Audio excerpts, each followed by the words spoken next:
Senator Cortez Masto. Thank you, Mr. Chair. Thank you to the panel members for being here. Let me talk about an issue that is important in my state to help lower costs, which is affordable housing.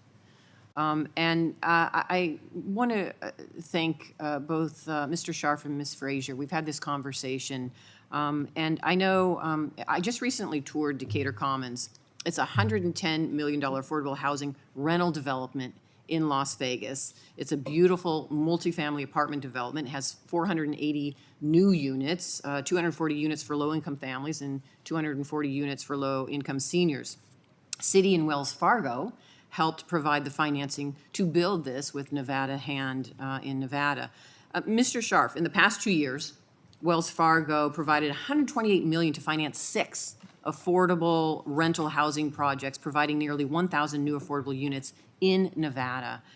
For those 6 developments and in affordable housing just in general, your bank cannot just finance the entire cost of a large development. Isn't that correct? In other words, you look to other complex financing that may come from low-income housing tax credits, the housing trust funds, vouchers, and other funds to make the deal pencil out. Is that right?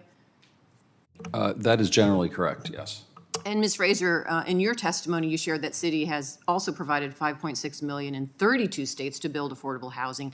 Can you also share how federal funds work with the housing developments Citi finances? I think similar to how you described it, it's the low tax credits are an absolutely critical component to be able to bring together the different elements of a financing for the affordable housing projects. And we would certainly be encouraging the expansion of those credits so we can bring more and more capital into this critical need. Thank you, because I do think it is important. I've listened to my colleagues. We all agree.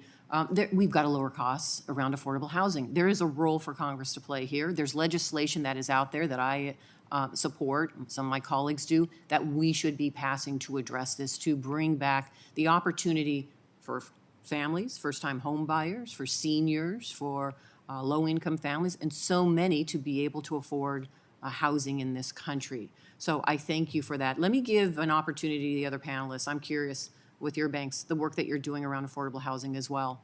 And I don't know, Mr. Moynihan, if you want to start.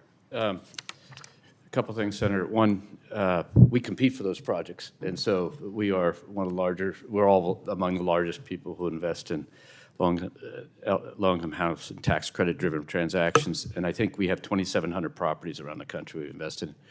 One of the things I'd raise with you to think about is in the Federal Advisory Committee, you'll see some reference, and we were asked by the Fed what could you do. So I think things like permitting, I think making sure these tax credits aren't lost if the OECD 15% tax rate is approved, because in the end of the day, it drives the activity, and that's at risk if that gets approved, and that's up to you.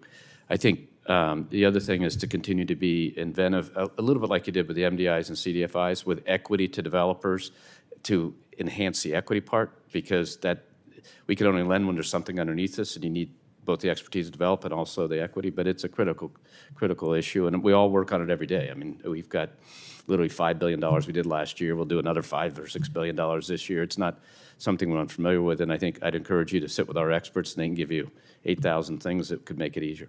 Thank you. Anyone else? Thank you for your leadership on this, Senator. We have about $4 billion invested in affordable projects, at about $1 billion last year, about 19,000 individual units. The only thing I could add to the discussion, I think opportunities to fast track those projects in certain communities. As we talk to our builders, they're often having time getting the approvals to get started. And I think if we could get the affordable housing to the front of the line in communities, it would be really helpful. Okay.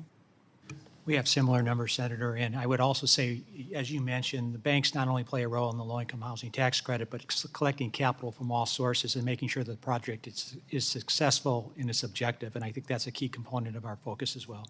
Okay, thank you. We're obviously large in the business as well. I would just point out that this is one of the most successful private-public partnerships that I think we can point to in terms of having the intended outcome, and we should expand it, and we should do more things like it. Thank you. Thank you to the panelists. I appreciate it. Thank you, Mr. Chairman.